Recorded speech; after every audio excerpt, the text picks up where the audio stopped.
අපේ මිරිස බීච් යන්න යන්නේ.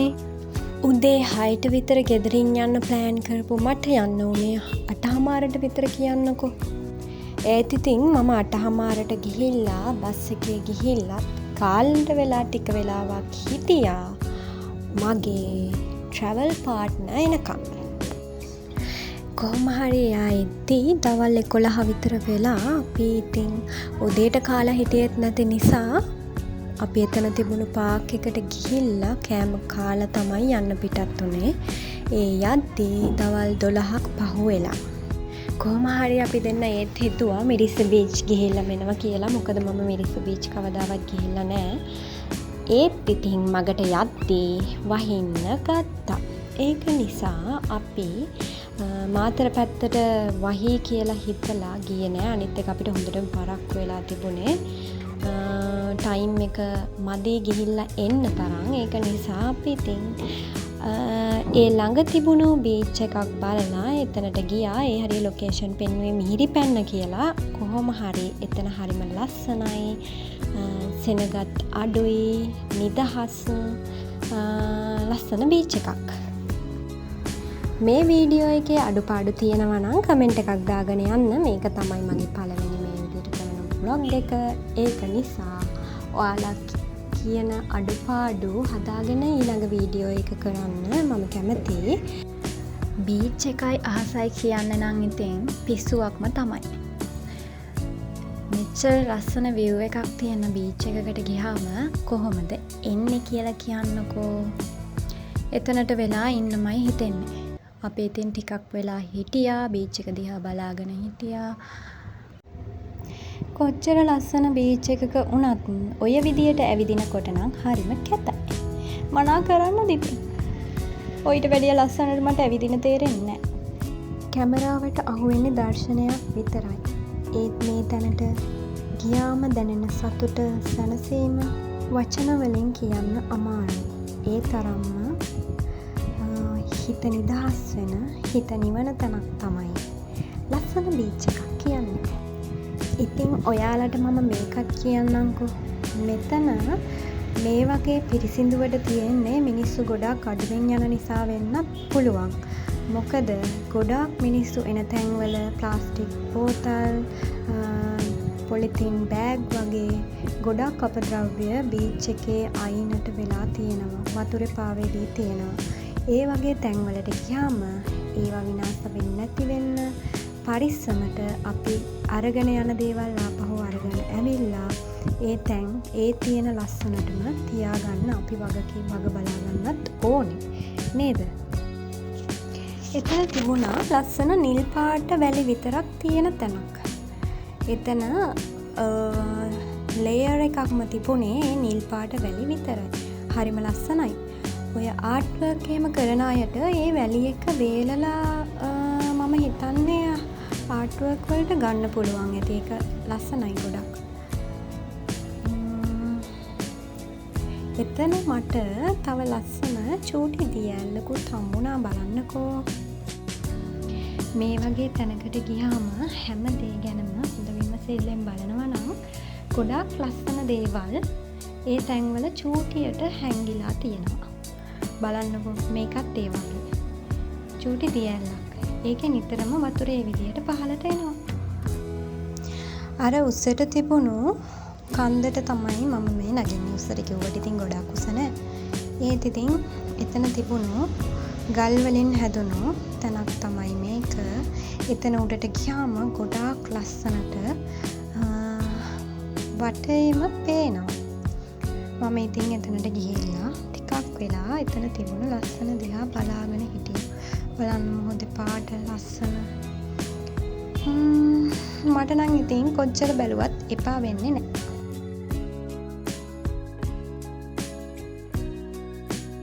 මුහුද ළඟට ආවහම හිතේ තිබුණු බර ටික ටික රැල්ල එක්ක ගිහින් නැති වෙනවා වගේ දැනුණා. ඔයාලටත් එහෙමද කියලා කමෙන්ට් එකක් දාගෙන යන්නකෝ. ඔතනට වෙලා ඉද්දී මට චූටි බයකුත් ඇති වුණා. මොකද කියනවා නම් මම ෆෝන් එක අතේ තියාගෙන තමයි වීඩියෝ කරේ. මම කියන්නේ කොයි වෙලෙත් සිහිය ටිකක් අඩුවෙන් පාවිච්චි කරන කෙනෙක් නිසා ෆෝන් එක ඔතනින් බැරි වෙලාවත් වැටුණා නම් එහෙම මට අද ෆෝන් එකකුත් නැහැ. ඒක නිසා ඉතින් වැඩි වෙලාවක් එතනට වෙලා මම හිටියේ නෑ ෆෝන් එක අතේ තියාගෙන. එතනින් ඉක්මනටම අයින් වුණා. මොහොත අපිට උගන්වන්නේ එන හැම රැල්ලක්ම ආපහු යනවා වගේ ජීවිතේට එන කරදර බාධක සදාකාලික නෑ. ඒවත් එනවා නැති වෙනවා. ඒක නිසා අපි එන ප්‍රශ්නවලට හොඳින් මුහුණ දීලා ජීවිතේ ඉස්සරහට යන එක තමයි කරන්න ඕන. ඔතනට යනවා නම් විශ්වාසවන්ත කෙනෙක් එක්ක විතරක් යන්න. මොකද ඉතින් නිකන් විහිළුවට හරි තල්ලු කරොත් එහෙම මැරෙන්න එපා. අපි එතන ටිකක් වෙලා ඉඳලා එන්න පිටත් වුණා. ඒ එන ගමන් ඉතින් අපි බඩේරිඟු තියෙන තැනක් දැක්කා. එතනින් බඩේරිඟු කරලකුත් අරගෙන යාපහුව එන්න පිටත් වුණා. මේ යන්නේ දවල්ට කන්නයි, ගාලු කොටුවේ ටිකක් ඇවිදින්නයි, මගේ ට්‍රැවල් පාර්ට්නර්ගේ බඩු වගේක් ගන්නයි. එයා ගිය වැඩේ කරගෙන එනකම් මම ඉතින් එළියට වෙලා ඔන්න ඒක තමයි කර කර හිටියේ. ඊට පස්සේ එයාගේ print කරපු බැනර් එකකුත් අරගෙන මම යනවා. print කරපු බැනර් උස්සගෙන යන්න ඕන මම. හරියට කැම්පේන් එකකට යනවා වගේ. එයාගේ බඩු අරගෙන ඉවර නැති නිසා තව තැනකට ගියා. එතනත් ඉතින් මම ඔන්න ඔය විදියට එළියට වෙලා හිටියා. මොකද ඇතුළට ගියත් ඉතින් මට කරන්න වැඩක් නැහැනේ. එළියට වෙලා වටපිට බල බල ඉන්න එක ඊට වඩා හොඳයි. ඒක නිසා ඉතින් මම අර බැනර් එකත් උස්සගෙන වටපිට බල බල හිටියා.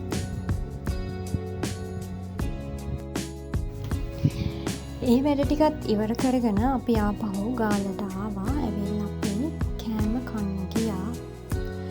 ගිහලා අපි ඕඩර් එකක් දාලා ටේබල් එකකට වෙලා හිටියා.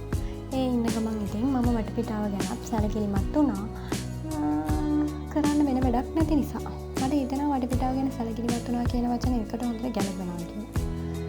ඔයාලා මොකද කියන්නේ? ඊට පස්සේ අපි කෑම කාලා ආපහු එන්න පිටත් වුණා. ඒ ඉද්දී අපි තීරණය කරා ගාලු කොටුවේ ගිහලා එනවා කියලා. මේ ටික වෙලාවකට හරි. ඒක නිසා අපි මේ යනවා. බලන්න ලස්සන. ඔයාලත් ගිහිල්ලා තියෙනවද? යන්න ආසාවෙන් ඉන්නවද? අපි නම් ඉතින් ගොඩාක් වෙලාවට නිතරම වගේ යවෙන තැනක් තමයි. කොච්චර ගියත් ඉතින් අපිට එපා වෙන්නේ නැහැ. ඔන්න දැන් තමයි අර ගන්න බඩේරින් කාලා අපි කන්නේ. කන්නේ කිව්වට කෑවේ මම විතරයි. ටිකක් වෙලා ඉතින් එතනට වෙලා වාඩි වෙලත් ඉඳලා ටිකක් ඇවිදලා අපි එන්න පිටත් වුණා. මොකද අපිට පරක්කු වෙන නිසා. ඒ වෙද්දිත් හවස 5:30 වගේ වෙලා ඒක නිසා අපි එන්න පිටත් වුණා. එන ගමනුත් මම පොඩි වීඩියෝ ක්ලිප්ස් ටිකක් ගත්තා. බලන්න ලස්සනයිද කියලා. හොඳයි අහසයි නම් ඉතින් කොච්චර බැලුවත් එපා වෙන්නේ නෑනේ. අහසත් පැහැදිලි නිසාද නම් හැබැයි සන්සෙට් එක ලස්සනට බලන්න තිබුණා. අපි එන්න පිටත් වුණා. ඒ පන්සල තියෙන්නේ ගාලු කොටුව ඇතුළේම තමයි. බලන්න නම් තව ගොඩාක් ලස්සන තැන් තියෙනවා ගාලු කොටුව ඇතුළේ. අපේ ටයිම් එක තමයි මදි වුණේ. අපි වෙන දවසක ගාලු කොටුවේ ගිහිල්ලා ලස්සන තැන් ඔක්කොම බලලා වීඩියෝ එකක් අරගෙන එන්නම්. මේ වීඩියෝ එක බලන ඔයාලා මේ වීඩියෝ එකකට ලයික් එකකුත් දාලා කමෙන්ට් එකකුත් දාලා සබ්ස්ක්‍රයිබ් කරගෙනම යන්න.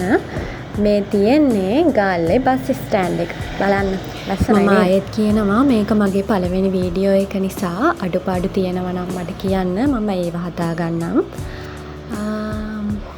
ඉතින් මට සපෝට් එකකුත් දෙන්න සබ්ස්ක්‍රයිබ් කරලා.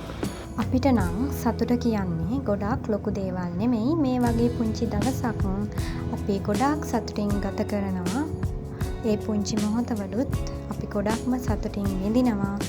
එහෙනම් මේ වීඩියෝ එක බලපු ඔයාලත් සතුටින් පරිස්සමින් ඉන්න. අපි කියන් එන්නම්. මේ වගේ ලස්සන වීඩියෝ බලන්න මාව සබ්ස්ක්‍රයිබ්